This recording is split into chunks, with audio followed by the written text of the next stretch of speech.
guys, we get this question all the time to share some of our flipping flops that we have done throughout our career. So today we got a doozy for you. So this is one that happened a couple months ago, and we wanted to share it with you so we can hopefully help you not make the same mistakes we made. That's right. Learn from our mistakes. That's our goal here, is actually to get you guys to learn and not have to do the same mistakes that we have. So this is something that we do get asked a lot, and we don't typically lose a lot of money on items. Maybe we don't get them listed fast enough, so they end up sitting longer. That's probably the biggest thing that happens in our business.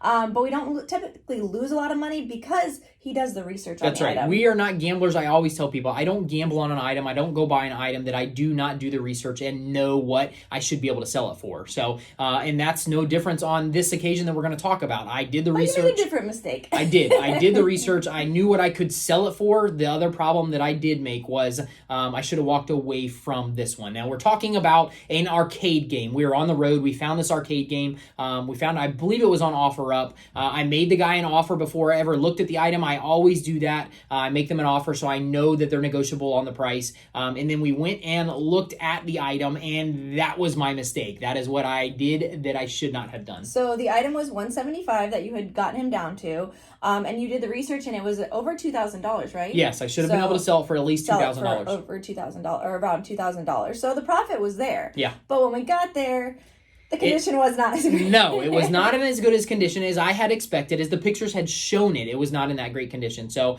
I should have walked away, and we should not have bought it, especially because it was a bigger arcade. It wasn't just something small. But that is the lesson that we want to tell you guys. If you get to an item, you already do the negotiation, whatever it is. I don't like to negotiate that much more. This guy came down from $300 to $175. I don't like to go much more than that. I don't like to insult people or make people upset at me.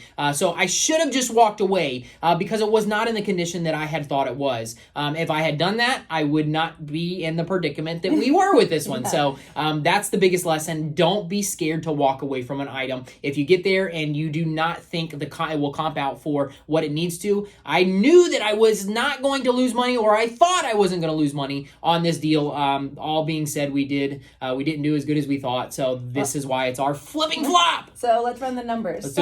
We bought it for $175. Shipping costs were $264. eBay fees were $71. Materials for the pallet were $50, which left us at a negative $10. We sold it for $550. I think I left that part out. Yeah. We sold it for $550. So our total profit was negative $10. Negative $10. So and you had about 3 or 4 hours worth of work. That's right. So I didn't get paid for any of my time that I did this deal. And we didn't lose a lot of money, but still, there was a lot of time involved, and it would have been easier just to walk away. That's right. Had you done that? But we did not. So we ended up with a flop. And you guys always want to know those. That's why we're trying to teach you, hey, listen, if you get to that item, it's not as you expected, it's in worse condition than you thought, walk away from it. Don't be scared to do that. It's very easy to say, okay, this item is not for me. I didn't know that it was in this kind of condition. If I had even done that to the seller, he might have said, okay, well, what would you pay for the item? Even though I had already negotiated down, because I've had sellers do that as well. And then I can give them one more offer without insulting them, because they know I'm already not happy with the item. You probably still should have just walked away on that one. We probably should, because it was a bigger item. A smaller item wouldn't have been that much of a pain in the butt, but this one was. I had to take it apart, had to get it onto my trailer. Like I said, we were in another state when I actually bought it, bring it back, and all that kind of stuff. So that was part of it, because we wanted to fill the trailer on the way home. So make sure we had all of our stuff. We go to a location, fill the trailer, make sure it's worth our time, and go home. Yep. That one wasn't worth the time. It was not. So that, like I said, the biggest thing you can do is walk away from the item if you have to. And it's totally okay to do that. You don't need to feel bad. It's better to do that than to be buy it and lose money or break even. That's not what we're in the business for, is to break even. Be polite to the person, and it's okay. So sorry, it's just not where I thought it was going to be. So. That's it. So, guys, if you haven't done yet, smash that bell, hit subscribe. We love bringing you our passions. Our passion is reselling. We love bringing you content on that, the best stuff that we can give you. Help you have a profitable flipping business. That's it. That's our goal, is to help you guys out, help you grow, just like we are. So, all right, guys, have a great day. We'll talk to you soon. Bye.